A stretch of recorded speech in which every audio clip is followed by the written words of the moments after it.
Welcome, everyone, to another episode of the Maindeck podcast. This is the podcast for and by trading card game fanatics. I'm your host, Dan Green. Today, I am joined by Jordan. How's it going, Jordan? It's going fantastic now. Thank you for asking.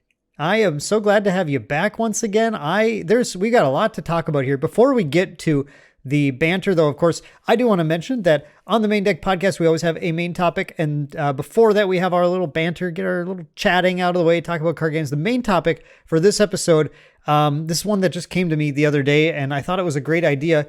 This one is life decking a sin? It's a question rather than a topic. I guess we don't normally phrase it as a question, but we decided to this time.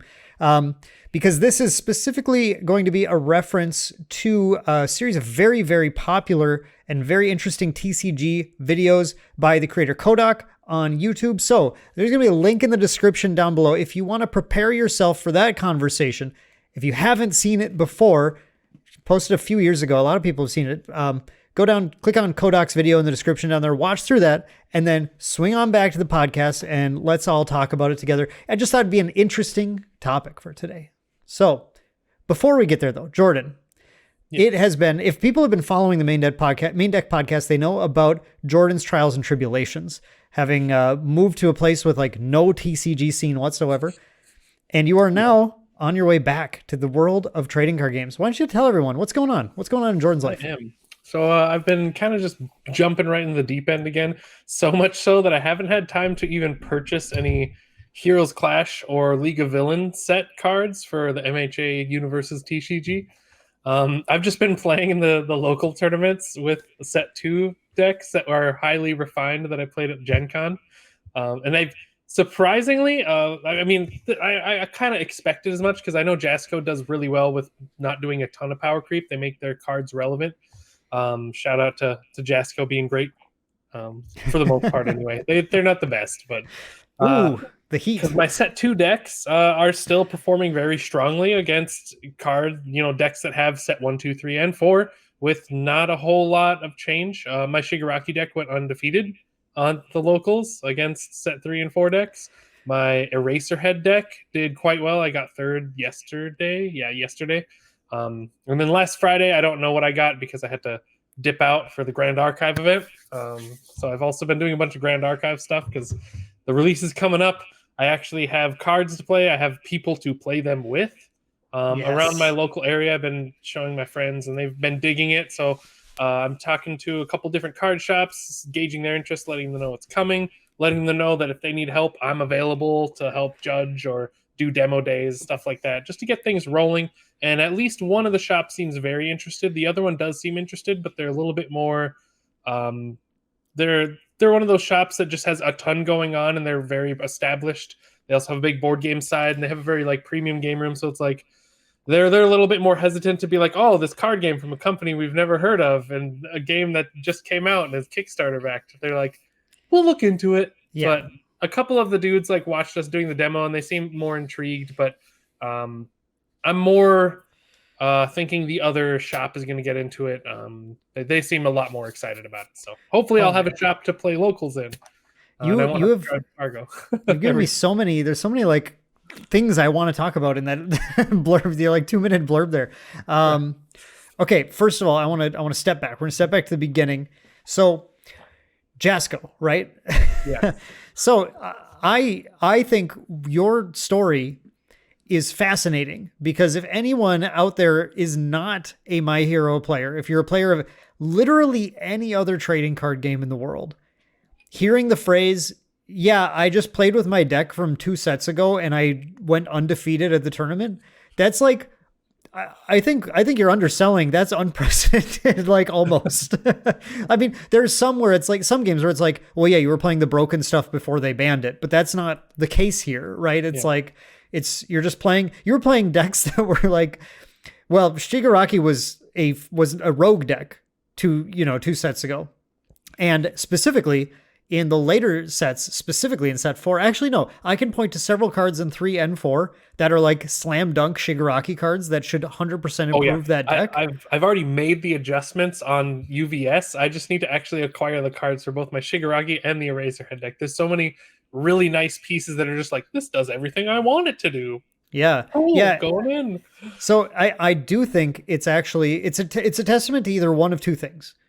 Option A, Jasko is extremely good at not power creeping. I was going to say balance, but balance is not always the strong suit. Yeah. As we're posting this, there were reveals for set 5 today, and there's already questions in the air, which is fair. Hashtag overhaul is busted, but we'll see. We'll see when Needs it an overhaul. Ooh, I like that. That's really good. But I'll reserve judgment only because there also is a world where there's a bunch, because he's a starter deck card. So there's a world where his antithesis deck, because they always build their starter decks to be like versing each other. Yeah. Maybe they're just going to print a bunch of cards that just dismantle what I always call it mountain, what Earth tries to do, to the point where Earth and Overhaul's abilities aren't going to be outright crazy, because there'll be a bunch of punishments for, like, maybe it's like if your opponent builds a card, they discard 2 cards, something insane. I don't want to get too in the weeds about this. I'm going to say the other deck is Lemillion, who we also saw, and who looks like he would get bodied by Overhaul based on my guess. He changes zones, and Overhaul's like special. His coolest ability is I can just play whatever I want from my foundations. So you'll like always have the block zone you need. So I don't. Okay. Anyway, so yeah, back up. The other potential scenario to explain how you just dunked on a bunch of people with a set 2 deck is that Universes is a game that rewards skill. And this isn't even a question. This is, I think, just a thing that's true. It's a game that rewards skill disproportionately compared to some other games on the market. By that I mean it's a very skill intensive game, and the players who are better perform regularly better with extreme regularity. It's kind of crazy given how many just like random things in this game. You're gonna check cards off the top of your deck to get resource values, and you're gonna just like you draw a million cards, and your opponent can just like draw nothing. You can draw everything. Like, this happens all the time. But yeah, the complex web of play lines adds a lot to the player piloting. I mean, like you said, the easiest way testament to that is all the champion cards of like the same like 4 people who won world championships. It's like, from my YouTube short, 5 years. Holy crap! Yeah, I tried to make a joke about that in my YouTube short, and I thought it was pretty funny. I don't know, but that's I think just a really cool thing to be able to point out to in that game. Just being able to, again, we talked about this plenty in the end of year podcast on Universes, which is just that like Jasko has a lot of really good intentions, and they make a lot of really good. They have a lot of really good ideas. Their follow through isn't always 100% there, and they usually need to iterate on things a little bit to get it right. And unfortunately, that earns them a fair amount of sometimes very undeserved ill will, I think, because like you talk to these guys, like they really are trying. They go out of your way to. The other day, Tim Free, who's the head of rules and everything in the game, went out of his way helping me with an issue we were having during one of our main deck leagues. And like took time out of his day to like respond to me personally on Discord and asking some questions and stuff. Like it was awesome. It was like this is not a bunch of just like random people, like there are some card games. I'm not going to name names. There's some card games where it's like if you wanted to ever talk to anybody, no, I will, like Magic, like good luck ever talking to like Mark Rosewater about anything or something. Like, it's like you're never going to get a straight answer. And then some of the decisions they make certainly deserve plenty of criticism, But it's kind of unfortunate that given some of it's like some of the mistakes they make overshadow some of the things that I think are like really deserving of praise, that I think they're just not always getting all the time. But I think that's a great point, is like we can just point out and say like, yeah, are all the sets evenly balanced as like their own power level? No, I think set 2 is like underpowered in general compared to sets 1 certainly. And I think sets 3 and 4. I think 3's ultra rares are like pretty good in general.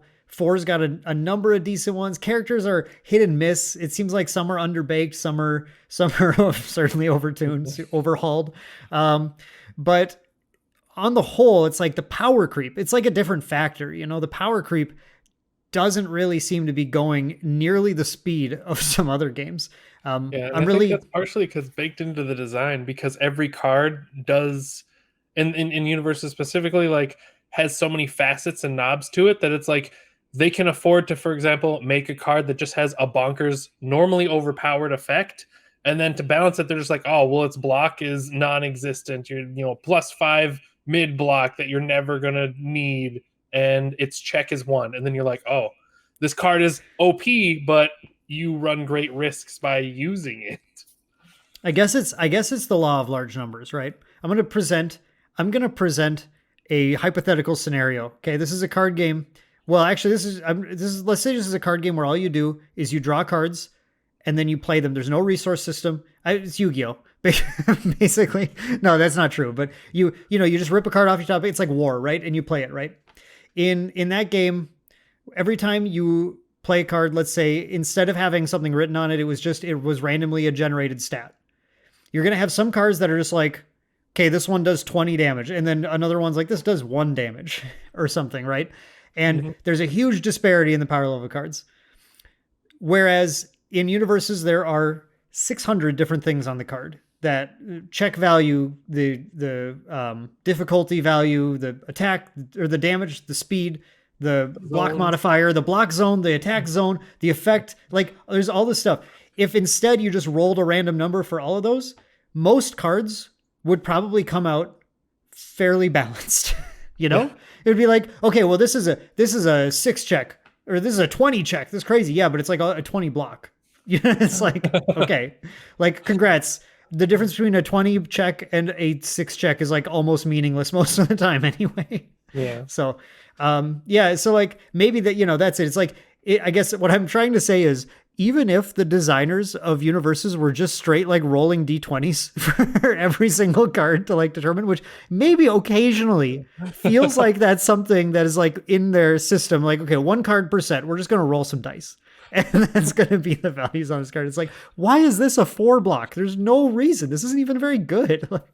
But, even in that circumstance, it still would probably come out overall like a fairly balanced card set because of just how many there are, right? Law of large numbers. So yeah, I can agree with that. Someone's going to prove me wrong. Pop in the comments if you're like the math whiz who's like, no, it doesn't work that way. Okay, that's fine. It was a joke. Okay.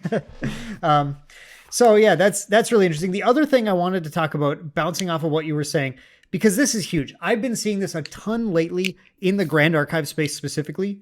But what you are doing right now is something that I would love for more people to be able to hear about. I've been thinking about just doing a video about this idea in general, but I just moved here, or you can live here all your life, whatever, doesn't matter. A game's coming out, you want to see it, you want to play it, right? You got to do that. You got to do the thing you're doing. You got to go to the shops. You got to talk to them, be like, hey, I like this game. Are you going to have this game? Sometimes they're going to say no. That's just, here's the thing. I spent about a decade working in a local game store, and I've been helping out multiple local game stores in our area since then with all sorts of stuff. Okay. So like I've seen the inner workings back there. I know what's going on. I know what they're thinking. I talk to these owners all the time about just like, what's good, what's not, what are they doing? And you get the stores that are just like the one you said, where it's like, they're a big store. They are an old store. They are deeply involved in they've like, basically, you got to keep this in mind, right? The store has found what works for them, and they're like, yeah, we sell Magic, Pokemon, board games, comics, like whatever, like that. And that's it. And it's not like this is their first rodeo with a new card game, right? Like if the store's old, think about this. Think about the graveyard of card games behind the shop. Right? Like they've run so many different card games over the years. And they know that for most there's some shops that are like golden geese, and like they're like, yeah, we'll host whatever. Like it's all good. And they make it work, and that's awesome. But you just can't that's a privilege that some shops have, right? And not always the case. And what I've been hearing a lot with Grand Archive is just like, yeah, none of my shops want to carry it. And it's like you said, Jordan, this is like a new card game. It's not even out yet. It was funded on Kickstarter. The company is named Weebs of the Shore. It like just straight up, it's like I've noticed some shops, like I'll tell them that, and there's one of two reactions. They either find it like funnily clever and they're like, oh, that we get it, that's kind of funny, or it rubs them the wrong way because they're like, really, they named their company after a joke about a card game company? Is Yeah. that like, that's not a serious company to us now? That was my first reaction. I was the latter reaction immediately. I was like, I love everything I'm looking at except two things: the name and the NFTs. They nixed the NFTs, which is awesome. They were like, nope, we're sticking with the name. I'm like, all right, that's fine, fair enough then. But see, it's a first impressions thing, right? And Yeah. a lot of these stores that are just really entrenched, and when you think about it from their perspective, they have, you got to think from a shop owner perspective, right? They have X amount of them at dollars. all for their choices, because I get it. Like, if someone else came to you and was like, hey, here's the thing you never heard about, do you want to invest a couple $1,000s in it? We promise it'll make you money. And you're like, this is an MLM. But I know we got listeners. I know we've got listeners out there who maybe haven't just thought in this perspective. So just for the sake of it, it's like, these shops are bringing in so much money. By the way, if you think owning a card game shop is a pathway to the rich and famous, it's not. They've got X amount of money basically they can spend to buy goods, right? To sell in their shop. So you're asking them, you're not just asking them, hey, do you want to order this in? And then, I can play it here. That'd be awesome. And they're like, sure, yeah, just order it. You're asking them, do you want to take out some of that money you were going to spend on the latest thing that you know is going to sell well, and put it on this thing that is a completely random new thing you've never heard of that was on Kickstarter with a company name that might rub you the wrong way? Like, it's an original IP, which is harder to sell than things with IPs. Because I was actually explaining that to my wife the other day, because she has tried Grand Archive a couple times and she's willing to give it another shot. But her term was, the game just feels so hodgepodge. And I think I found out why, and I was talking to her the other day about it. The reason why it seems like it's so hodgepodge, just like a bunch of stuff thrown together, is because the IP is not recognizable. There is a story to Grand Archive and the characters in the world, but no one knows it. So going into the game, you're just like, what the hell is this person? Why is this dude here? Why is this wolf by my side? Like, what is happening? But if it were, for example, like MHA, you already know the characters. So just seeing them on the art, you don't have to think about why they're there. You already know. So it's like, it feels connected.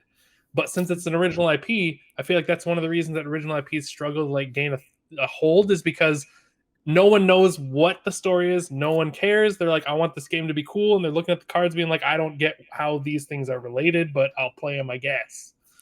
Yeah, but that is probably a strong theming thing that catches people as well. Well, that's why you get games like One Piece and Digimon that just like, it didn't matter. It didn't matter what the game was like. It'll already make money just based off of those names being on the cards. Because you again, you got to put yourself in the perspective of the shop owner, right? And they're when they're looking to order this in, you come and you tell them, hey, do you want to order the new Digimon game? They're much more likely to go, well, you know what? I'm sure I can flip that, right? Like, I'm sure I'll be able to sell that. Whereas if you tell them, do you want to order the new game? It's called Graveyard Shenanigans. It's a completely new card game that has never been heard of before. I don't know why that was the name. That's a really weird name for a game.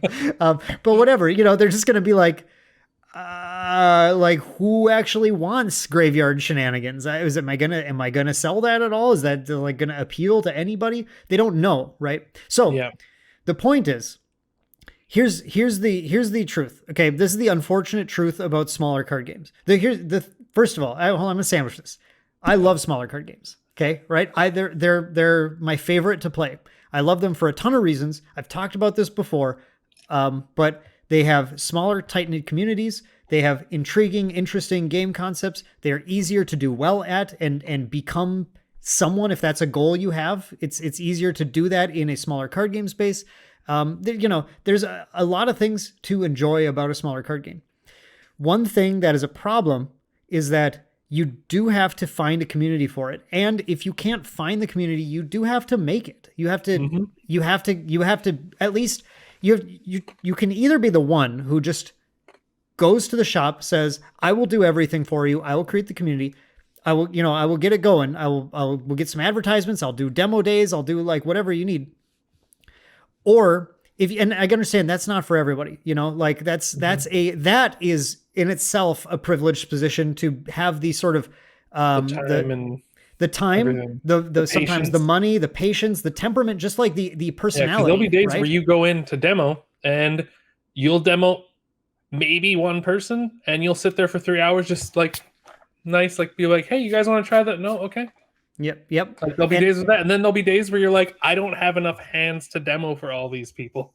it's like straight up, it's like no shame at all. Like there are people, everyone's different. Everyone's got a different personality, a different set of capabilities, right? And it's like if you're the kind of person, so I'm not, the thing I always try to avoid in this conversation is just telling someone, well, you know what, if you want to play it, you got to go start it. Because like that's daunting for people. It's like, it's unfortunately like kind of true, but is not, oh, it's not 100% true, right? Because the other side of things is if you can't do that, if you can't be the one to just like become the pillar of the community, then the other thing you have to do is just start with you and a friend. That's it. You just got to find one other person who you trust, who you can talk to, be like, hey, I really want to play this with you. Do you want to try playing with me?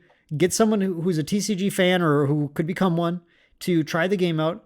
And then all you have to do, this is the pro tip, the life hack to get this working, is you find the shop in your local area. And sometimes they're not going to do this because, in my opinion, that's not a very good shop owner who won't do this for you. You just got to find the shop who will order you in product. You have to buy it through them. You don't stop going online. Stop it. They're going to charge you a little more probably.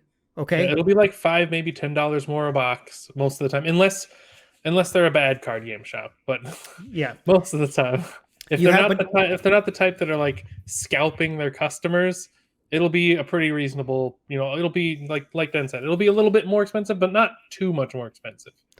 You have to order through them. And the reason you have to do that is you have to make this make money for them somehow, right? You have to get them to go, okay, I put in X dollars, I got X plus Y dollars back off of this thing. And often it's the case where if they have a few orders through them directly, direct orders like that, they will grab a box or two for the shelf. They grab a set of starters for the shelf deck or something. Yep. And just to try it, because they're like, well, if all else fails, these guys might come back and buy it. Yeah, exactly. And if you can, that's step one. It's like a show of good faith, right? You have to put the earnest money on the table.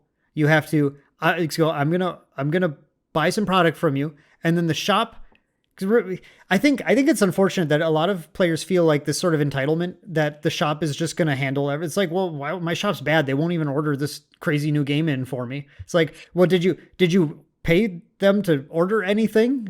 Or did you just ask them, hey, are you going to stock it? And then leave when they said no? Because like that, there's a difference there. Yeah. And especially if you're the shop owner too, because even if, how many people come in and be like, oh yeah, I'm totally going to buy that. They never come back and buy it, or they'll come back and be like, oh, next week I'm going to be buying that, I promise. And then they never buy it. Like if you give them the money right away and you're like, hey, how much do you want? Can you order this for me? I will pay right now up front. Most shops, unless it's just not in their network, if it's not with a distributor that they currently have, or they might have to jump through some background hoops to get it, they might say no. But most often, if it's in their network, they'll just be like, sure, if you want to give us money up front, we'll order for you. This will be the price.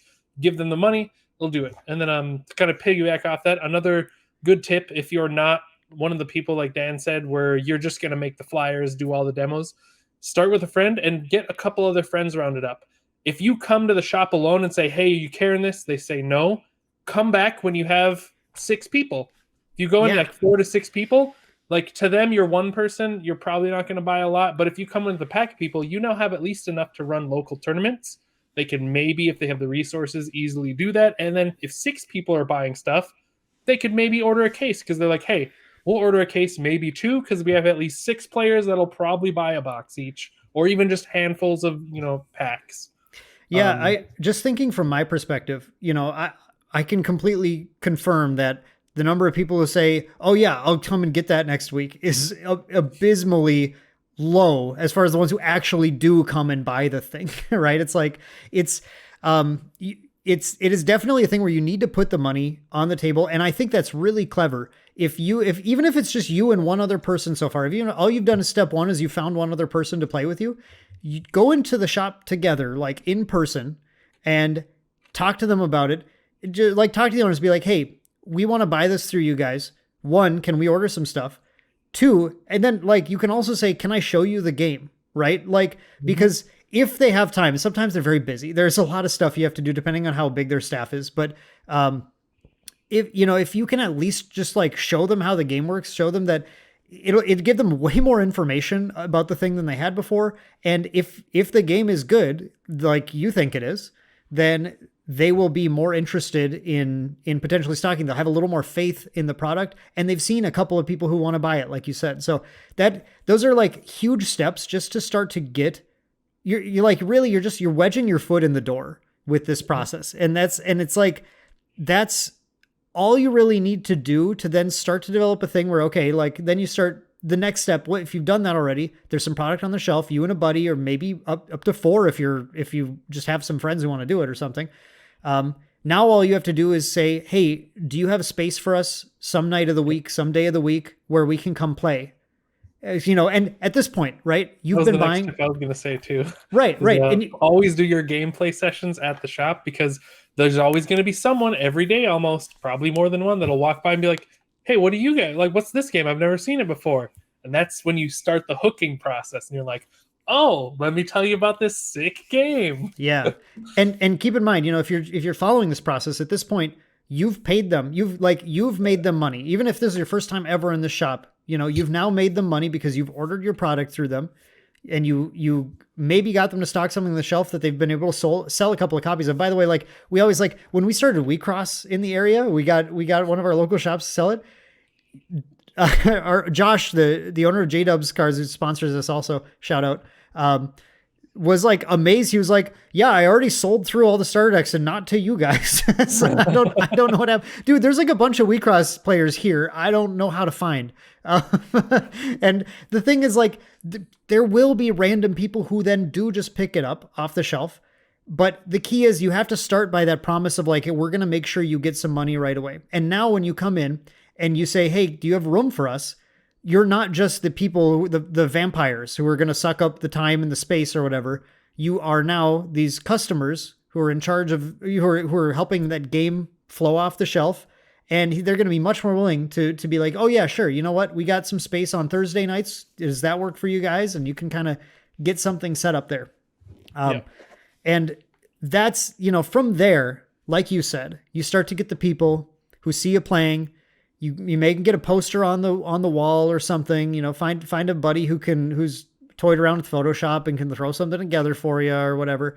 And you can start to develop something, make a Discord server maybe, or if the shop has one, just ask them if they can make a channel for you in their Discord server. There's all these little things you can do that really don't require you to get out there and be this like super outgoing personality who's just gonna like handle everything and take, like, I've been that guy my whole life, and I get, like, it wears on you too. Like, I get it. It's tough to do that all the time.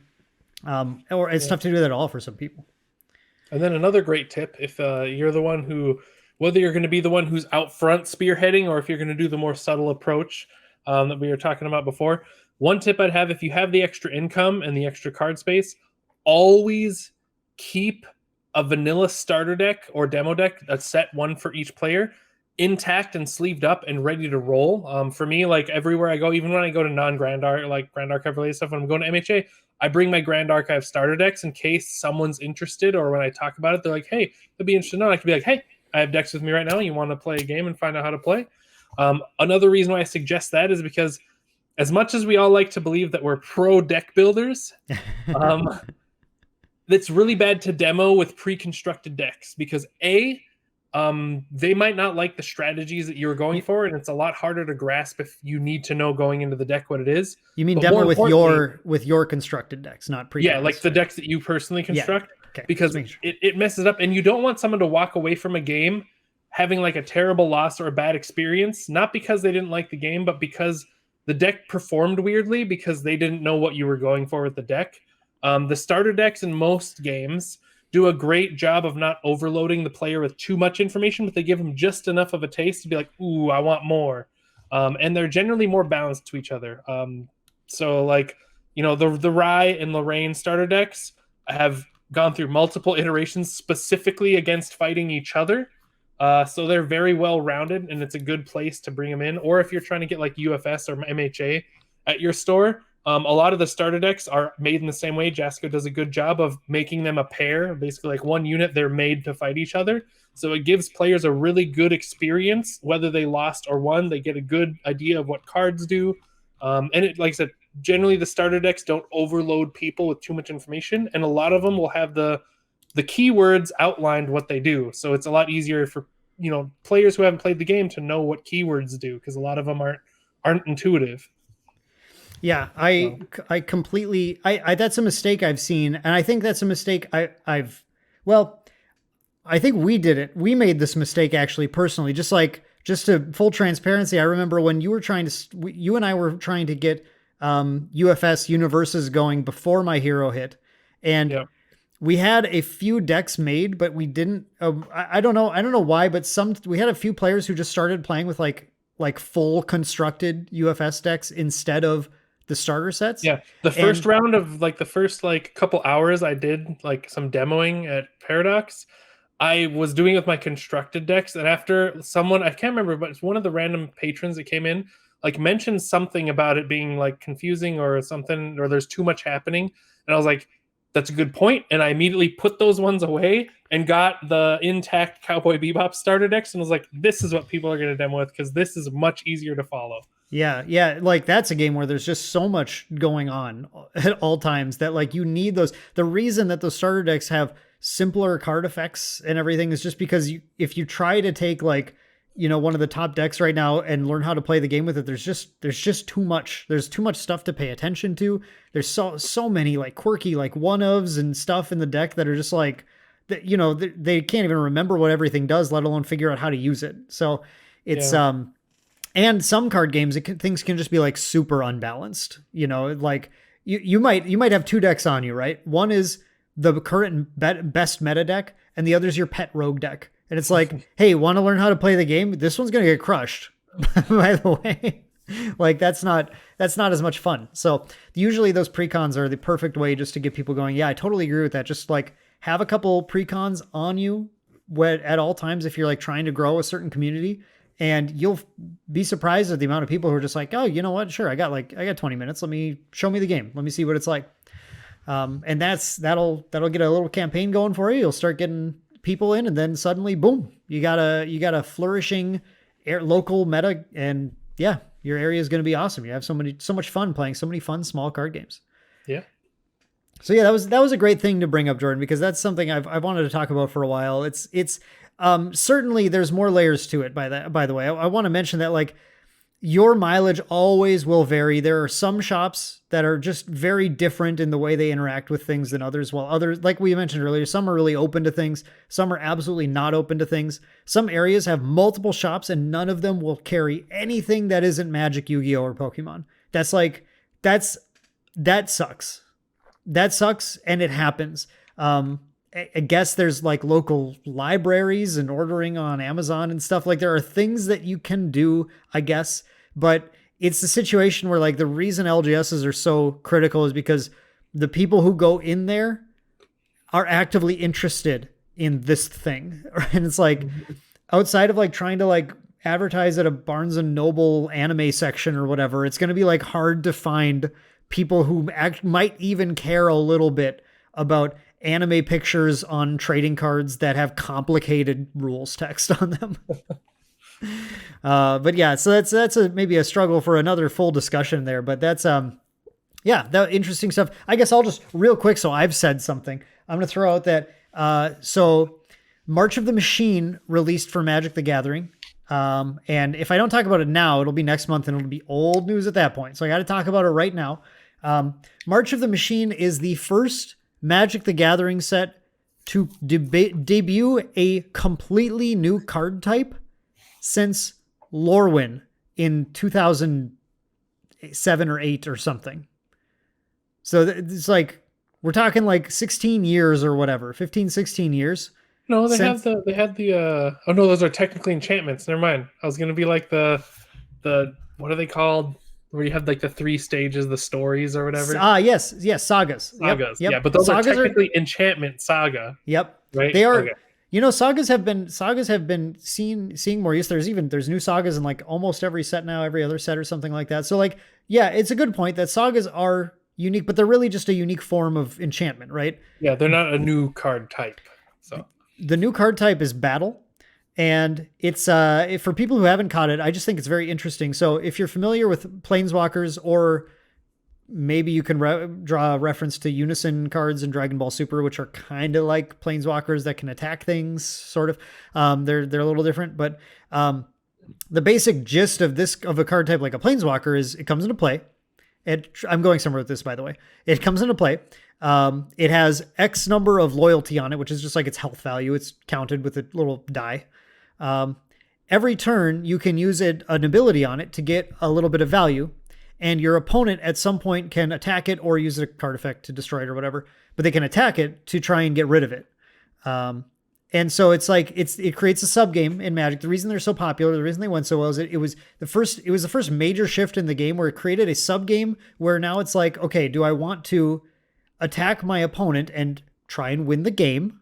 Or do I want to attack their planeswalker to prevent them from gaining some incremental advantage every turn that might snowball to them winning the game instead? Interesting little game that gets played when planeswalkers hit play. They've become very, even though people were initially very, very unsure, reluctant to have anything new in their game.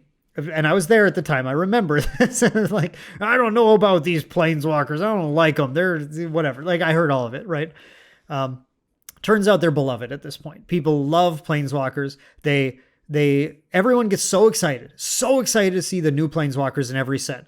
Like, honestly, it's like the first thing I look at the new set. I'm like, let me see what the new planeswalkers are. Just because like sometimes they're bonkers crazy. Sometimes they're just interesting, like whatever they're cool story beats or whatever. They're characters that we come to love. So, where I'm going with this is battles. The first reaction, I don't know about these things. I don't like them. What are battles?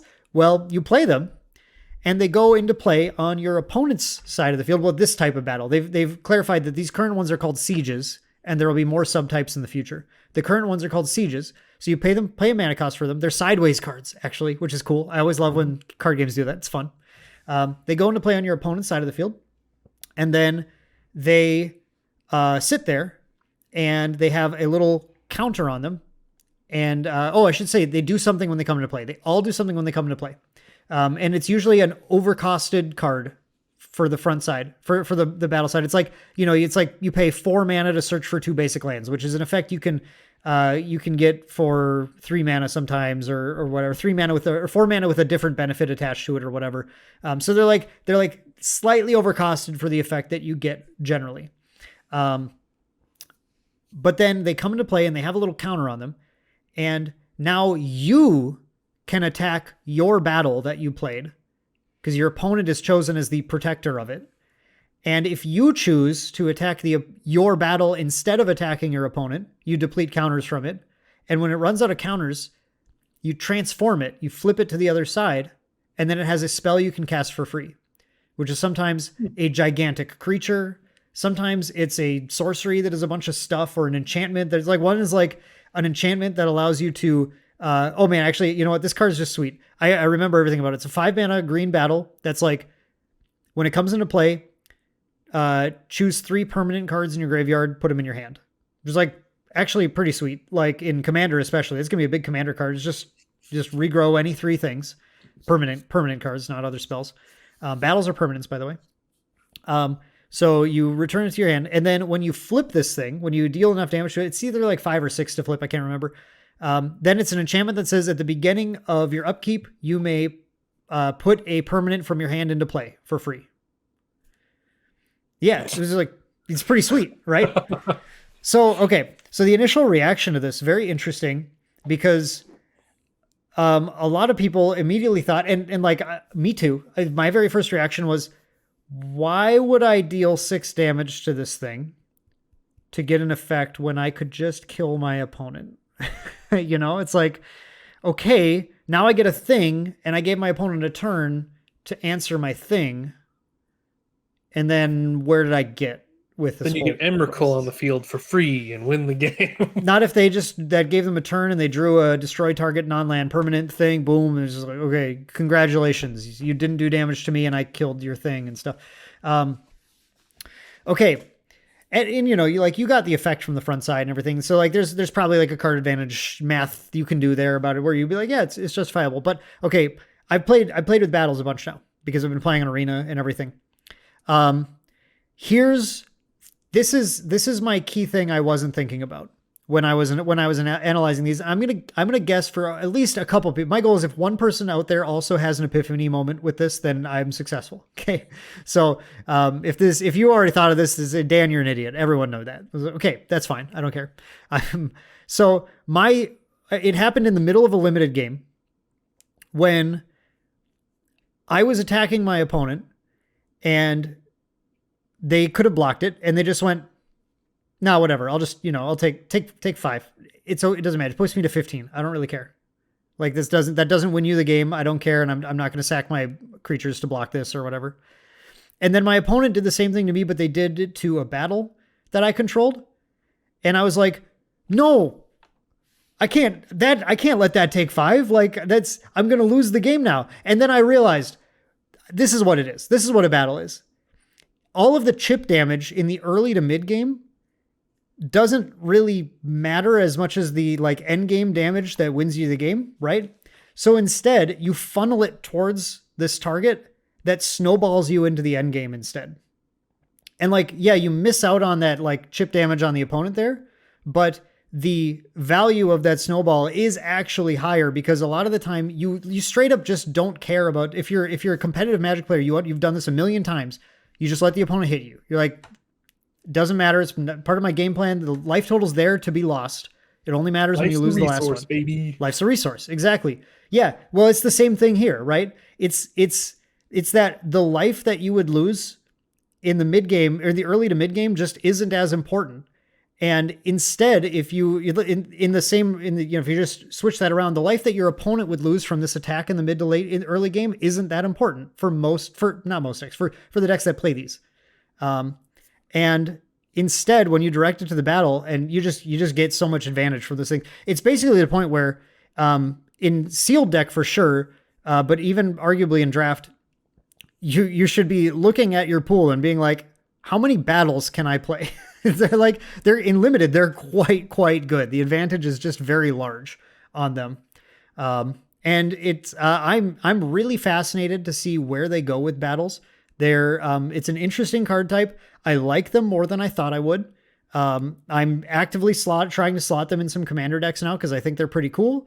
And there's a lot of room with the fact that like the siege subtype is just the one that made the rules on them for them to. The thing I'm really interested to see, I saw someone shout out to a random person on the internet who said this. I don't know who it was, but they said it'll be really cool to see a battle card type, a battle subtype that is you put it into play under someone's control, and then whoever kills it gets the reward, not just you get the reward if it dies. So that when you're playing a multiplayer commander game, you're like, all right, here's this battle. The reward's insane.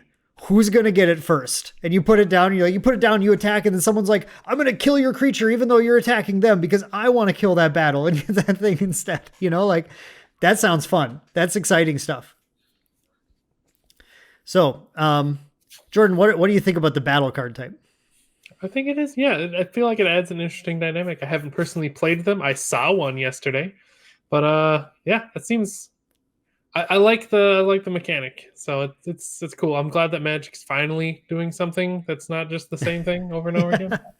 Yeah, I also heard that Plane Chase made a return this time around, and Plane Chase is one of my favorite modes of all time. And I thought for a minute, I was like, do I make a commander deck to play Plane Chase with? Almost is getting into it again. You're going to have to for the Gen Con trip. There's going to be commander going all the ride down in the RV, baby, in Mike's RV.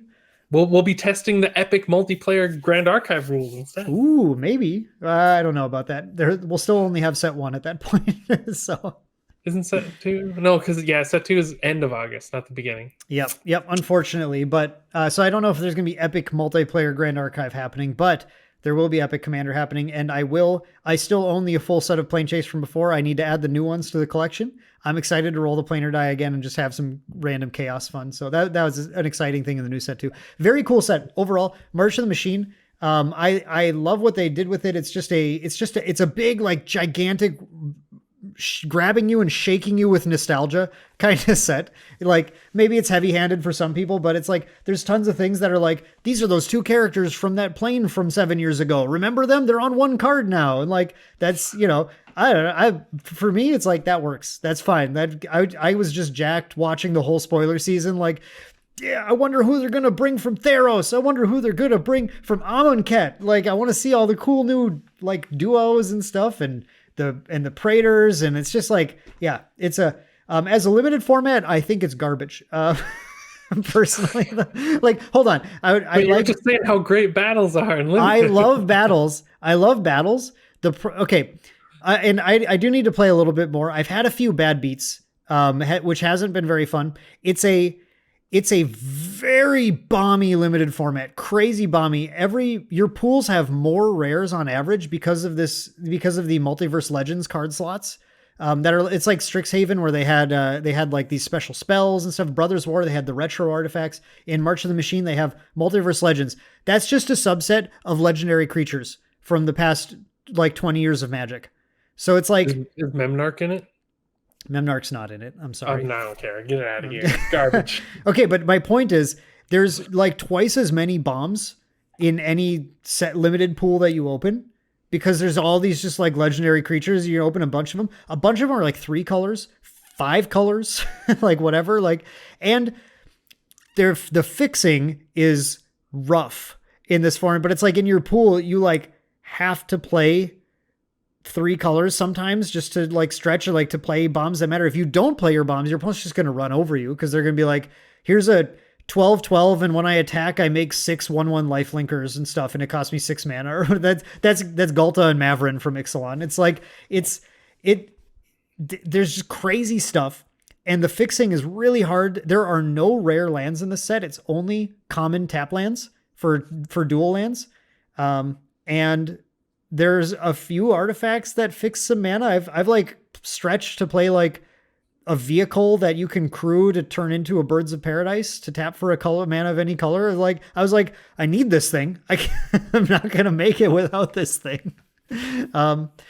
So it's probably a format where green's very good, because it like actually lets you do that. There's a few things that tap for any color or whatever.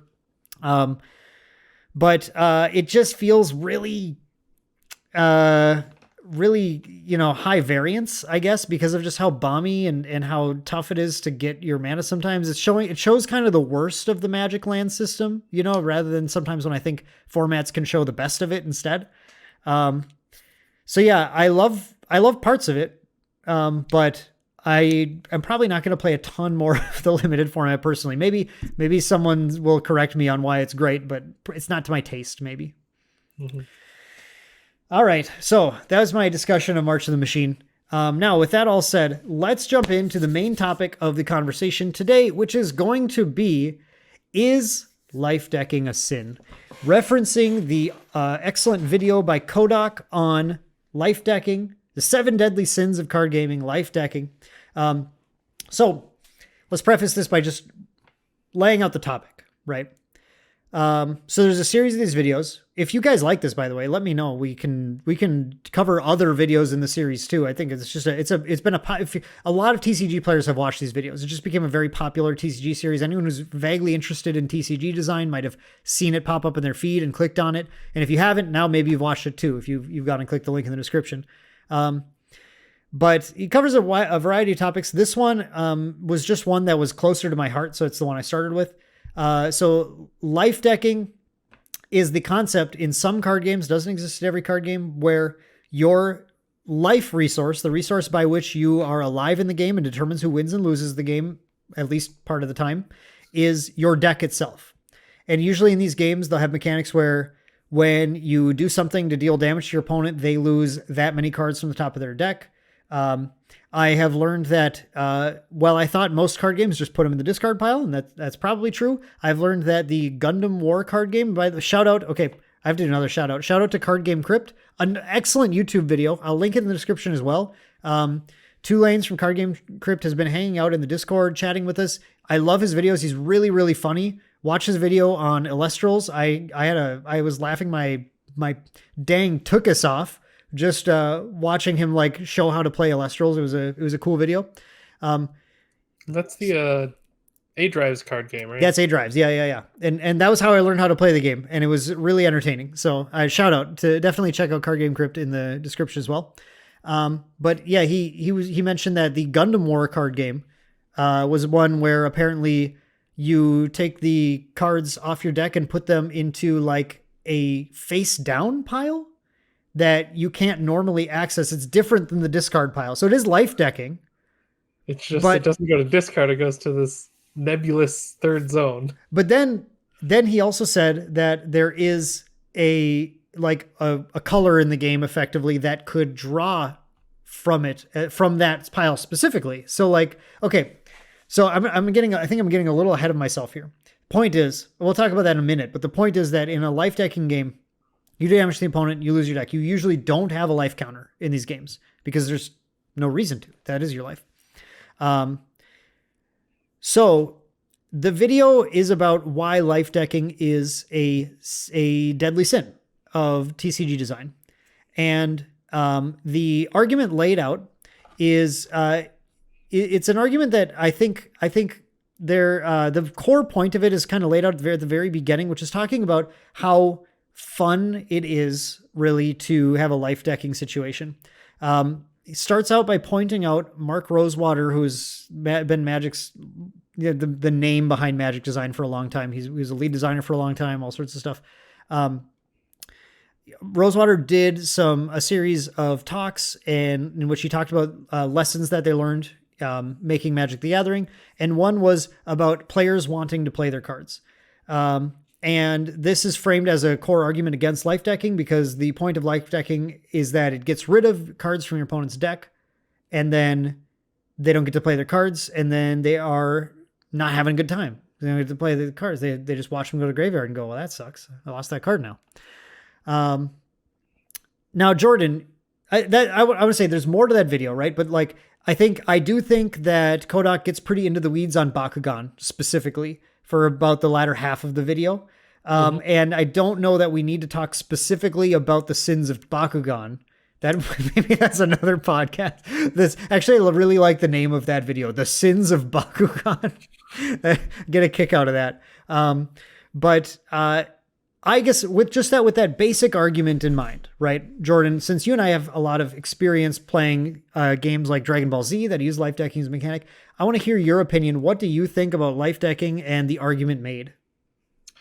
I disagree with his points.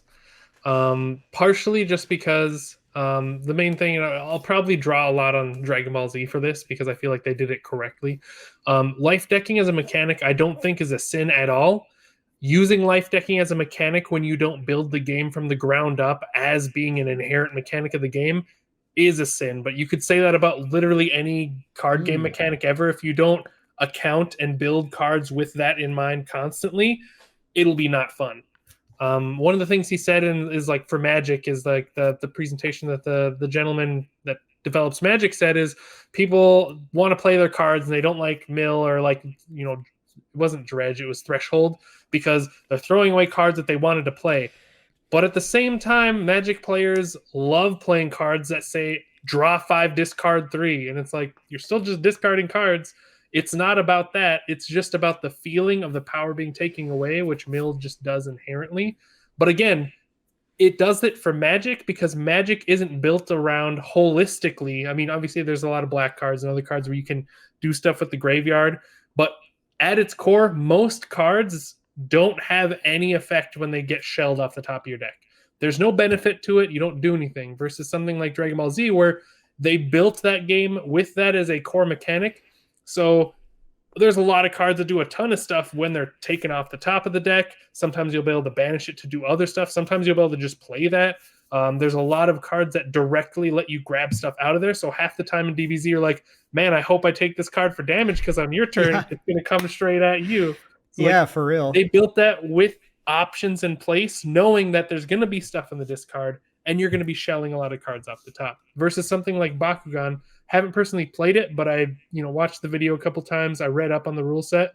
It really seemed like their life decking, like I said, wasn't built from ground up. It was an afterthought. The sideways cards didn't seem like they had a lot of thought put into them, other than we need something to stop people from dying in one turn. I guess we'll put these cards in. There wasn't a lot of interaction. The cards in your hand did nothing, which is bad. In DBZ, the card effects that do stuff off the top are in addition to regular stuff that you want to play. There was very little cards in that game that did something great when it was banned and took, shelled off the top, that didn't also do something equally great while in your hand. It wasn't like, oh, this card is a crappy attack and it's just in the deck for the endurance, or it's just in the deck for when I take damage I can do something. It's like, no, wherever I see this card, whatever's happening to it, I'm excited about it. Now, so in DBZ, yeah, I think DBZ is a great example of a game, and specifically like Panini DBZ, I think, was the more refined version of it that I think really was built from the ground up with that concept in mind. I feel like the Score DBZ, if your only experience with that is like the original Saiyan Saga release, I don't think a lot of thought went into Score DBZ until Trunks Saga. Like, yeah, and I preface that with Panini Z because they knew going in that it was. But yeah, the original incarnation of Score, I played a little teeny bit on the latter end, but the bulk of my experience with it as a competent card game player was with Panini Z, and they knew designing those cards going in like life deck is important. We got to make cards that do good interactions with that. Yeah, and so that's why they had cards from the very start of the game, like Visiting the Past, which is a card that just you had to play it on a non-combat turn. Basically, you couldn't, if you drew it in combat, it was a dead card until your next turn. I have to feel like I've prefaced that just to make it sound like I don't want to sound like we're contradicting ourselves. Those cards just couldn't be played during combat, but then on your next turn you could put it on play, and it was the most powerful card in the game effectively because it would just allow you to search anything out of your discard pile and play it. It was a staple in every deck, period. But and keep in mind, you still could play it on a combat turn, but it had to be yours because you don't get a setup on your opponent's turn. So you still, even if you drew it on a combat turn, you could still just be like, play it on the field, go to combat. Yep. And it was a critical card because that was one of the cards that enabled the life decking mechanic to matter a lot more, arguably maybe too much. Like it, I think it was maybe a little more tuned than it needed to be, but it was one of those things that was the reason why you'd go, I really hope this thing gets milled on damage because then I'm going to have it next turn. Otherwise I probably won't draw it. Okay. So yeah, I think that's really important to note, which is that the game needs to be built from the ground up. Even in Panini Z, this is the other thing I was going to say, even in Panini Z, there were sometimes cards that got played in major competitive decks that were, I know there are cases where people said, I play this because the endurance is high. I know I've seen that happen. But the key is that it wasn't a card that did nothing. It was a card that was undervalue, like for, what you'd expect out of a card you play in your hand. But that instead of being I'm forced to play this and it doesn't do anything situation, it was I'm strategically choosing to build my deck with this because I value the side of it when it's milled versus the side in my hand. And often it would also be like, you'd have ways to control that, like again, in that game, you could always go, okay, I won't enter combat this turn, discard this card that I want in my deck and then rejuvenate it back into my deck. Yeah. And you could then, you could set up again, the game was built with some of these facets in mind where which allowed it to work a lot better. And that's another thing I was going to mention too, is it's not just looking at putting stuff into the discard pile, but it has to have a lot of interaction with putting things back into your deck because like you just said, like there's a lot of mechanics in DBZ that allows you to put something on top or rejuvenate it, put it back in the deck, and do different shenanigans that way. Mm-hmm. Having the ebb and flow of going back and forth is really important because again, I haven't played Bakugan, but it really sounds like there wasn't a lot of ways to get cards back, which also means once they're gone, and you're just kind of screwed. In DBZ, there were games where I was playing against, one of the Danzels, and he loves his Piccolo Rejuvenation, and I'd get him down to like 5 cards. And 3 turns later, he has 25 cards back in his deck, and I'm like, please, just die. Like, the thing that really gets at that I think is an important fact. So like, Oh man, I have so many things to talk about. The first thing is I'm going to stick with this thread right away. So Lifedecking has a number of benefits that I really don't think are given the credit that they deserve in that video. One of the big benefits is simply the simplicity of play of a game with a life deck. Now, unfortunately, this is where I think DBZ isn't a great example, because then it also needed like like you had to literally have a table of numbers to like figure out how to deal damage to people, unless you're like a math whiz, like big 200 IQ, big brain. Like I can remember this entire table. And then I never trusted you. I had to just look it up myself anyway. And then you had to use the thing to like track your power stages. So like DBZ had a bunch of reasons why it was fiddly, that weren't your life total and life tracker. But in a lot of games where you have a life decking mechanic, the simplicity of just being able to put your deck down and draw your hand and play is it's a cool feature. You don't have to track your life. You don't have to be like, okay, my phone's dying. Can we use your phone? That's the current dilemma, by the way, in this age of card games. Who's going to pull out the life tracker app to do this? And I appreciate that streamlined simplicity. It makes games feel less fiddly, which is a good thing. Better, smoother play experience. I think it creates interesting scenarios where, so talking about mill specifically, oh man. Okay. I have to preface this. I do have to go back and say one thing. Kohdok, in my opinion, misrepresents Mark Rosewater's point unintentionally, not intentionally. In the beginning of that video. The point Mark Rosewater makes, like you said, is it's about threshold. Okay. So it's saying that players didn't like putting their cards in the discard pile to power up a card they have in play, because they put those cards in their deck because they wanted to play them. That is accurate. That's 100% accurate. But you have to have the context correct. The set that had threshold, Odyssey block, basically used threshold as the mechanic. That block had a bunch of cards specifically in the set which had bad effects on them. The effects were like, discard a card, this creature gets +1/+1 until end of turn. That is a terrible... I started playing Magic in that set, so I'm familiar with some that's of those. That's a terrible card. That's in outside of very specific context. And someone's going to shout out, yeah, except Wild Mongrel is like the best card in the format. Yep. But that was because of one card out of like very specific interactions, right? That was like the Psychotog decks and stuff. Like there were decks where this became a thing, but a whole bunch of these cards did not test well with players, because players would put the thing into play and be like, well, I don't want to discard this card just to power up my Wild Mongrel / get myself to give another thing +1/+1 because I reached threshold. That was just not a thing people wanted to do. Interestingly, they went back to the mechanic again in Shadows over Innistrad, and they introduced this time Delirium, which is like kind of like Threshold, but you have 4 different card types, and they had a bunch of card effects that are again just like discard a card to do this thing, and they just brought that back on Arena. It's just kind of timely. It's interesting that way. But the point is that what Rosewater is talking about isn't players want to play their cards so they don't like losing them to mill. It's players want to play their cards so they don't want to just pitch them to do from their hand to do nothing, if nothing impactful on the board.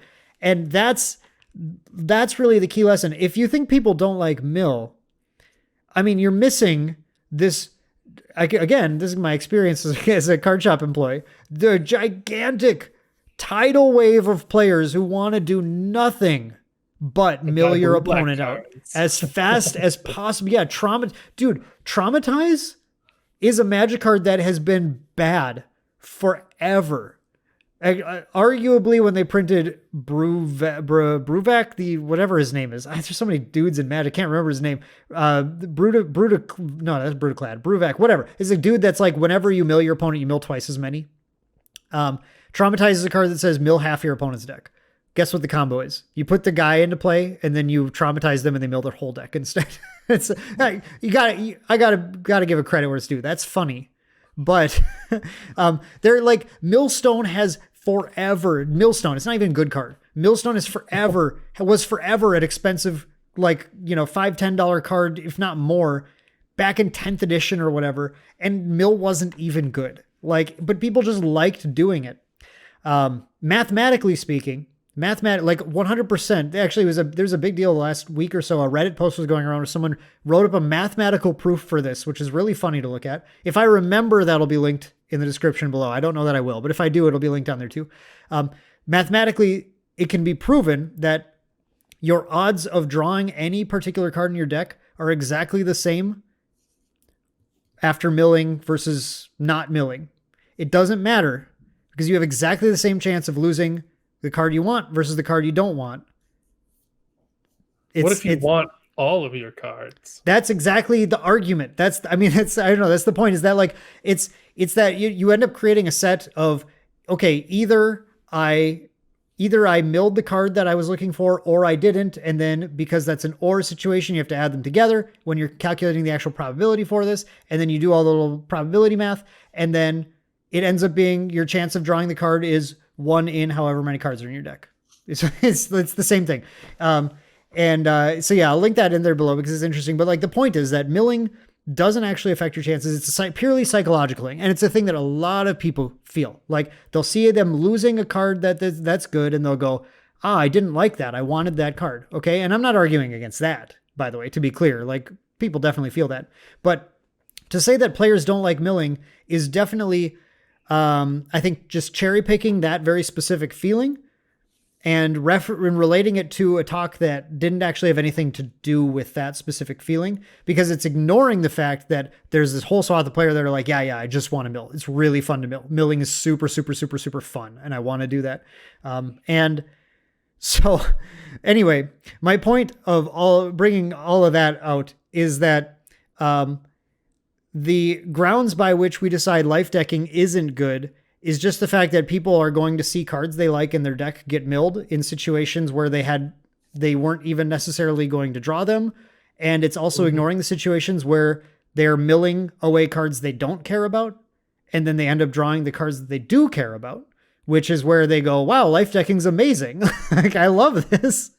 And kind of to piggyback off of that, the point you made about like misrepresentation, that's very different than life decking as well, because for a lot of those effects that they didn't like, you had to lose resources that you actively had in your hand at that moment. You had to discard cards. No one likes discarding cards. Most people are indifferent to life decking unless the game is inherently broken and not made for it. Not necessarily on that point, but I feel like another reason why it works so much better in something like Dragon Ball Z versus life decking would not be as good in something like Magic is the amount of cards you draw mechanically each turn. In DBZ, you draw a lot more cards, meaning you're going to see a lot more of your deck statistically than you will in a Magic game. Or in something like Grand Archive, for example. There's been multiple games of Grand Archive with a 60-card deck where I have played with a deck 4 or 5 times, and there is still cards that are 4-ofs in my deck that I have never seen in my hand or my graveyard. And I'm like, life decking in this case literally wouldn't have changed anything. There's cards that I still don't see and don't get to play because it's statistically withdrawing 1 card a turn.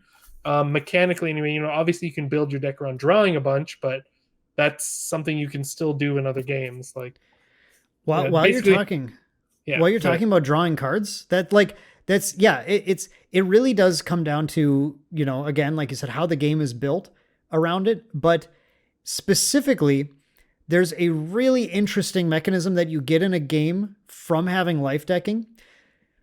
If I ask you, Jordan, what is the single most powerful 3-word phrase you can see in 99% of card games on any card? What's the best 3 words you want to see? I want to see if you guess exactly what's in my mind. Oh, he's thinking. Okay, I'll answer it for you. Okay. I was trying to be cheeky and find a way to have a card effect that lets you win the game. No, come on. Draw a card. Thank you. Draw a card is what you want to see. Opens up options. Best 3 words to see on any card in most card games. Okay. What about in a card game where that is actually also taking a damage? Then it's maybe I want to do this. It's kind of the situation. It's an interesting way to balance card effects that draw a card by making it also deal you damage in that way, you know? So it's like games that use it properly are able to do something that other games can't as easily do, which is balancing out card draw effects relative in, you know, if you had DBZ cards that were like start of every turn, draw 10 and discard 7, like that'd be really fascinating because it's like, okay, I have the same number of cards, but my selection is crazy, but I have like 3 turns and I lose the game. Like I'm out of the game. And then at max, that's if I'm like really defensive, like, you know, and like, that's probably busted, honestly, because there's a number of like really, really busted cards that you could end up just digging to with that. But the point is, like, it opens up this design space that I think is really fascinating. And another design space that's opened up in DBZ, just before I forget to mention it too, is the Dragon Ball win condition. Again, just showing how DBZ was built for this. The idea that when you mill Dragon Balls, they can't be destroyed, so they just go to the bottom of your deck every time. And so as you start to take damage in the game, if you're playing a deck that has all 7 Dragon Balls, not everyone did, but if you're playing one that did, and getting all 7 Dragon Balls out is a win condition in the game, as you are fighting your opponent and plinking their damage down, their deck's getting smaller and smaller, and it's getting higher and higher percentage of Dragon Balls.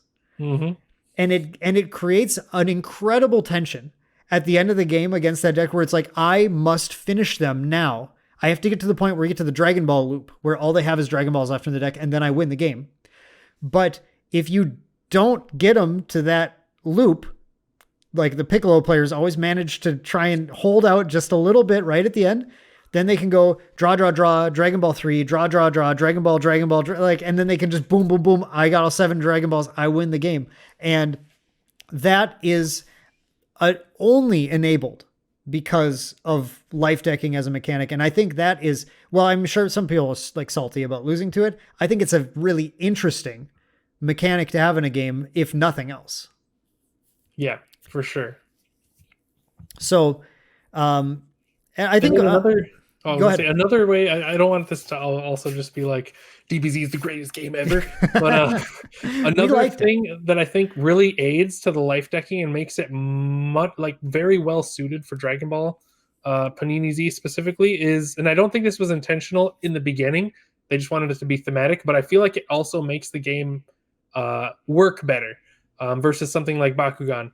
Having 2 damage types, one that eventually will bleed into life cards and one that's straight life cards, because the stages system also allows you to mitigate some of that damage so the game doesn't end immediately. Because I know one of the things he mentioned in Bakugan is, like, since there's no real way to get cards back in your deck and there's no alternative damage types, what happens is you just shell your whole deck, it feels bad, and then you lose, and you're like, well, it sucks to be me, I guess. But in DBZ, there was the push and pull of half the cards your opponent's probably using aren't going to immediately deal direct damage, and you have time to bolster that back up and mitigate that damage to have more play back and forth, and you're not just constantly losing. Yeah, and DBZ had the endurance cards as well as just another like buffer that was put on the cards where every card had, well, not every card, but a lot of cards just had an additional endurance mechanic. If you look at GT, every card had some sort of endurance stat on it. All the numbers were crazy in that, but like it, you know, it balanced out to be roughly the same thing. And these building your game from the ground up with that in mind. And I think Gundam War, apparently, I don't have experience with it, but that's another example of one where it looks like they built it from the ground up. I think it's fascinating in that one where you get, if you take the damage, it goes into a face down pile. You don't get to look at it. You just lost it. And you're like, and that gets rid of that psychological feel bad. Yeah, because it's still like this mystery. It could be the card you don't need this matchup or something.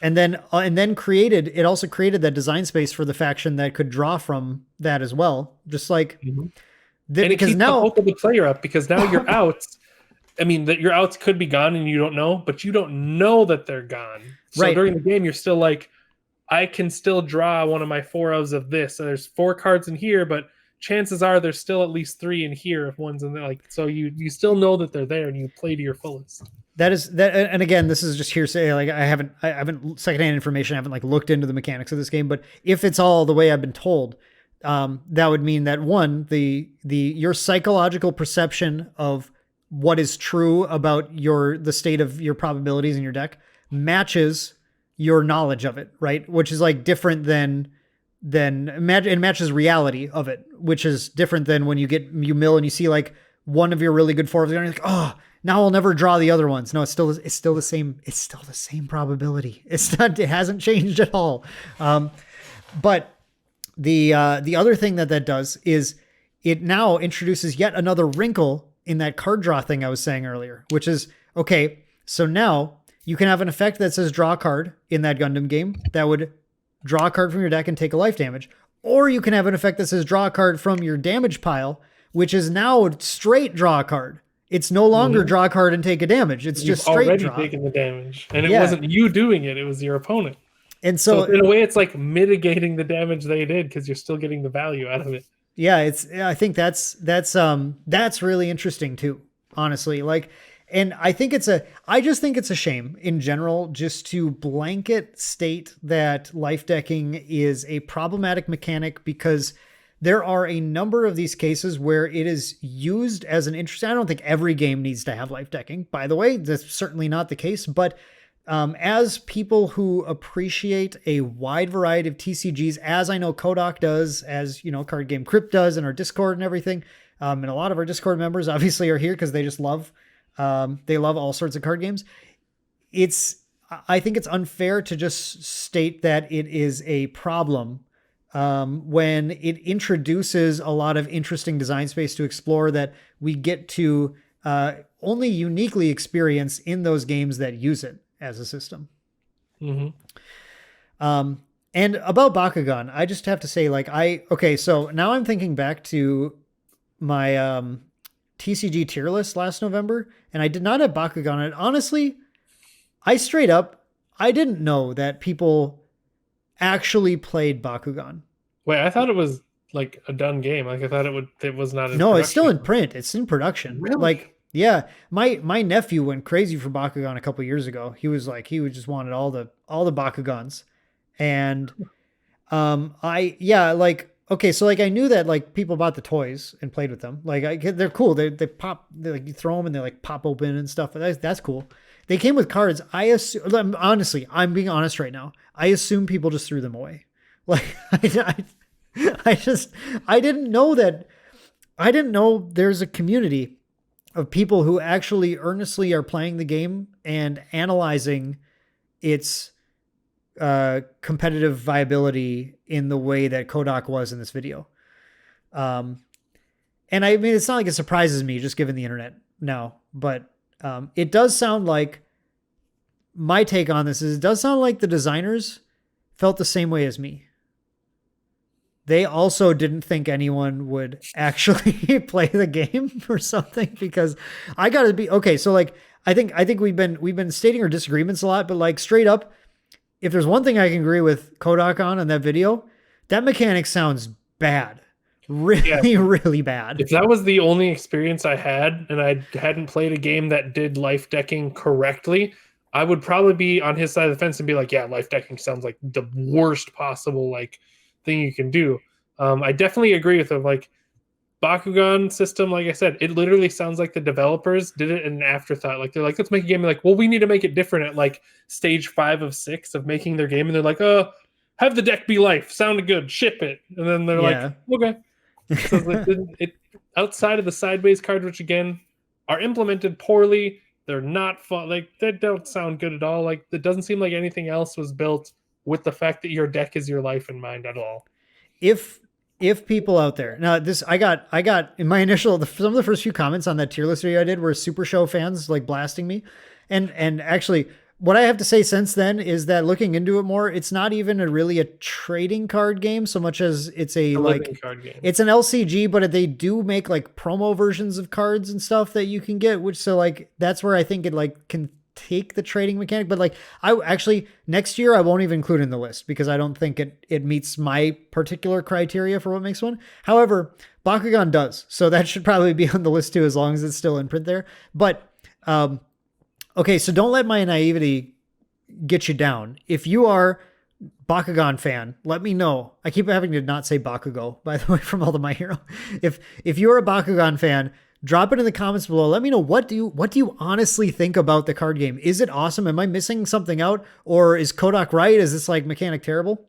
And that like ruins the game, or like what's going on? You Like, just play it in spite of it. You're just like, let's just forget about this mechanic and play the fun part of the game. yeah, I mean, which is, Yeah. by the way, like that's a thing that we do all the time in all sorts of games. Like you house rule something, you're like, whatever. That's like, this game's like Carcassonne is a board game. Is like one where a lot of people go, I hate drawing a tile off the top and just playing it. So let's play with hands of tiles. You have 2 in your hand, and then you play one and you draw another. That's a house rule people use. They took out the part they thought was lame and they made it fun instead. So that's cool. Kohdok did mention one more thing at the end, and I feel like we'd be remiss to not talk about this. I thought this was an interesting analogy to draw that like I wasn't really thinking about, but I certainly can see where he's going with this. He talks about games like Kaijudo or Duel Masters that use the shield system. Or Similar, and like Digimon. I was gonna say, I think you could then extrapolate this also to games like Digimon and Final Fantasy and WeCross and Weiss Schwartz, like a lot of games that you take cards off the top of the deck as damage. In the case of Duel Masters and Kaijudo, it's you just set them out in front of you at the start of the game. It's the same thing as the other games where you just take them off in the middle of the game instead. That's how you do it in Digimon too. You Except put the less 5 cards aside for your security. It's like, okay, oh yeah, sorry, Digimon is exactly, you're right. You're absolutely right. Thank you for the correction. But yeah, it's less manipulatable in Digimon and Kaijudo than it is in some of the other games where the designers then have to tiptoe around effects that stack your deck, because those can become excessively powerful when you can just choose to put powerful burst effects or whatever on top of your deck when you take the damage. The point is, I think he talks about those being a sort of a fixed version of Lifedecking, because they often allow you to use the card when you get hit for damage as well. And I don't know how you feel about this, Jordan. I'll just start with my initial thoughts. It's like, I don't necessarily disagree. Like it's not like a hill I would die on where I'd be like, absolutely not. Like I'm a Lifedecking purist, like whatever. But like, it's, to me, I guess it's just like, it's a point where I just consider a well-constructed Lifedecking game one where you kind of already have like it's like we were saying, like your discard pile is a resource in general as part of the game. So it's not like losing the card isn't like, I just lost that forever. Like you don't rip the card up and it's like, it's gone forever now. It's like, it's there, and then you can access it with some other effects or something, or you can rejuvenate it back into your deck. You can draw it in your hand. You can, whatever. So it's like, to me, it's like I don't know. It's like it's a horse apiece kind of thing. It's like, it's similar really to what, like, it's different than Bakugan, which is a bad Lifedecking game, but from what I've heard, but it's not different really distinctly than games that are done well. Yeah. And I'll say this, and it's going to sound like I'm attacking or calling certain like games or developers of those games like not as skillful, but that's not what I mean by this at all. Heat. So I'll just preface it with that. I think that mechanic is fine, and it works and does remedy the situation of having a bad life deck game, but it mainly just because it allows the card creators to make basically more conventional cards and not have to design around anything brand new, which again is going to sound like I'm attacking the developers like, oh, they're just not skillful enough to make a unique game around this mechanic. No, it just means from a business perspective too, maybe their idea or their themes doesn't go with a life deck, but they need something different. I think it works fine. Like you said, it's not like egregious or bad in any way. It's just that way they can design their cards in a more normal manner to most normal card games, and they don't have to build their game around this other mechanic. And I think that's why it is perceived to work so much better than Lifedecking. That's just because normal conventional card game mechanics blend with that and gel with that much better than a life deck, which requires you to think about the way you design cards a little differently. So Jordan's take on it is that it's the baby mode card designer strategy, just to throw something out there that is gonna work just fine.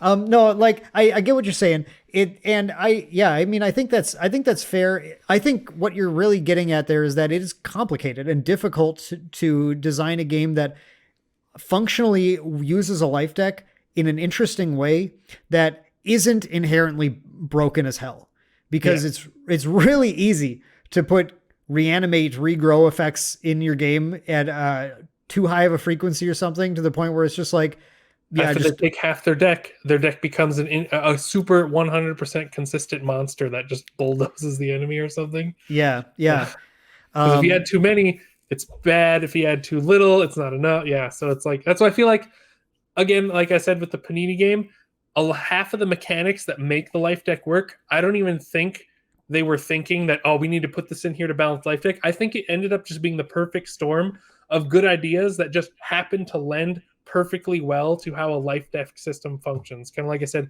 the 2 types of damage, I'm assuming based on the IP, they didn't do that because they're like, we need to have a check so life deck doesn't get out of control. Yeah. They were just like, DBZ people power up. They need stages. And I mean, I guarantee you that's how it happened. Part of the reason I love the game is it's like having the theme of being like, I'm powering up this turn. Look at my power level. But it ended up just lending well as a buffer to life decking. And like the endurance, again, was probably more of a thematic choice, because they're just like, probably a little bit of it was like, we need something to help mitigate damage. But most of it was just like, think of that time in DBZ when Broly gets smashed in the face and he shrugs it off. Let's make a mechanic based around that. And it's like, endurance.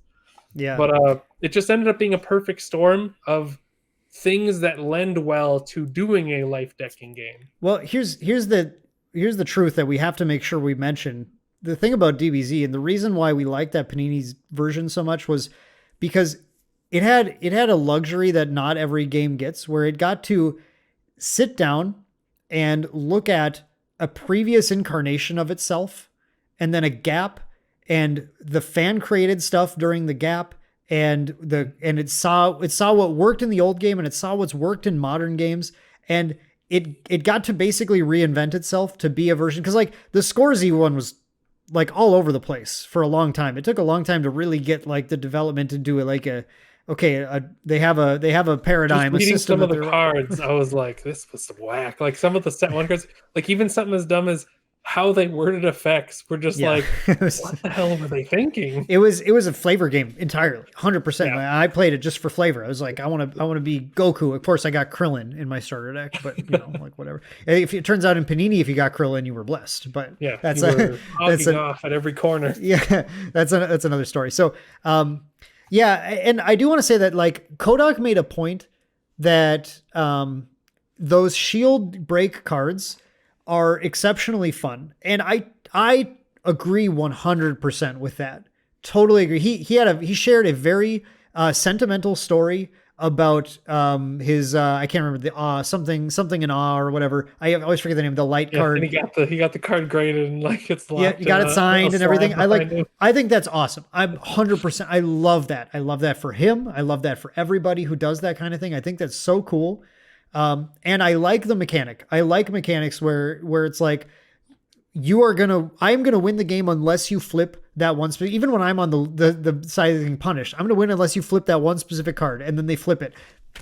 You have to be kidding. Yesterday playing UFS. We calculated out, and it was the last turn. It was in time, and we had 5 minutes to play our third round. And we're like, well, we'll just play it out. Who knows? We'll speed play. One of us will probably do something. We get to it. I'm at full health. I'm playing Eraserhead, 19 health. I'm a frail boy. He does exactly 19, and on the last attack, I was like, I can defend against this. Like, unless I flip my one check, and there's only one left in a deck where I had like 40 cards still in the deck, so the chances were not with him. Yeah. And then I tried to block, flipped the top card, and it was the last one check in the deck, and I'm like, no! Yep. Those moments are always so hype and exciting. Yeah. And like, I think that's a great thing to put in card games. And I think that's a great, like absolutely no shame on like Duel Masters or Kaijudo. I mean, other than Jordan's trying to blast the designers of Duel Masters and Kaijudo for being baby faces. Mike Elliott is rolling in his, well, actually he's alive. He's just rolling right now. He's rolling in his bed. He's rolling in his bed, listening to the Maindeck podcast. Hey, Mike, how's it going? I don't think he's listening to us, but if he is, maybe he could comment and let us know. Maybe we'll get a strongly worded letter in the mail. Yeah, cease and desist. Please never talk about my games again. That's unfortunate because we're going to talk about Battle Spirit Sagas in the future. So, But it's maybe I got that wrong. Was that Mike Elliott? I think it was. Anyway, whatever. The point is that I don't disagree with that at all. I think that's a really fun system. And I think Jordan's point is interesting, but it's more about the developmental hurdles that you have to jump through to make Lifedecking work. And I think part of the reason why you'll be able to find examples of games like Bakugan where it goes astray. Because it's a thing that you can screw up and someone will screw it up if so. Whereas like the games where you take this damage, your shield damage and stuff are just harder to absolutely screw the pooch on. It's, you know, and I don't think that's a bad thing for the designers at all to go that way, because again, it's like, I like unique mechanics. I like interesting stuff like that. And I'm happy to see that kind of thing, but we do not need to crucify Lifedecking. I think that's my main point we don't need to crucify Lifedecking just because of the sins of the Bakugan. And I think people listening to this, I would love to hear your comments. Let us know what you guys think. If you have, because I know there are people who have bad experiences playing DBZ and stuff too, like we did. There are people who get very upset about some of the things they experienced and everything. And that's awesome. Like, that's awesome. No, that's not awesome, but that's like totally, awesome, yes, get dunked. But if you had bad experiences, that's very viable too. That's very, that's totally fine. That's justified, you know, and we want to hear about what you guys think about Lifedecking in the comments down below. If you enjoyed our conversation today, looking at one of Kohdok's very excellent and popular videos, despite disagreeing with parts of it, I still think it's a video that's worth a watch, because you should listen to viewpoints from all different angles and hear what everyone has to say. And if you want to see us go over more of these deadly sins in the podcast, I think that's an interesting topic to continue to cover. So I would love to hear from you in the comments below. Let us know that as well. Otherwise, Jordan, I think we're all wrapped up here. What do you think? Yeah, sounds good to me. We're all wrapped up in our foil booster pack with a little rip tab at the top, ready to be let loose on the next episode of the Maindeck podcast. But before then, that was so good. I need to remember that one. Before that, we are going to have, I have to shout this one out to everybody. So for our patrons, this is going to be a patron exclusive, and unfortunately this is going to be behind the paywall on the Patreon, which is a $2 paywall. If you do want to check out all our exclusive content that gets posted there as well. I'm really excited for this one though, because next week, we're going to be posting a bonus episode of the Maindeck podcast, which will be myself and Kevin responding to this podcast, which is in a way responding to Kohdok's video. Starting the response to the response meta. Yeah, except I'm doing both of them. So with Kevin this time though, I don't know exactly what we're going to talk about, but I think Kevin will have his own thoughts on things. Usually he's got a different angle, which is why I like to bring him in to talk about things, and he may have some different experience playing other card games because he likes to play all sorts of wacky card games that I haven't played. So I can't wait to talk about things with him on that Patreon exclusive episode next week. And then next month we will have another episode of some kind of topic. Maybe you'll help us decide it. Maybe I'll do one that Mike's been telling me to do for a long time. I don't know. We'll find out. But that's going to do it for today's episode of the Maindeck podcast. Thank you guys so much for watching today. I really appreciate you listening in, and I hope you enjoyed, and I hope that we get to see you guys again very soon on the next episode of the Maindeck podcast. See ya, everyone. Bye. Thanks for watching another Maindeck video. Maindeck is sponsored by JW Sports Cards and Gaming. Visit jwwcards.com and by our amazing patrons. Get exclusive content and other cool perks on the Maindeck Patreon. And hey, while you're here, I bet you'd like one of these videos. Go ahead, click one. I know you're gonna love it.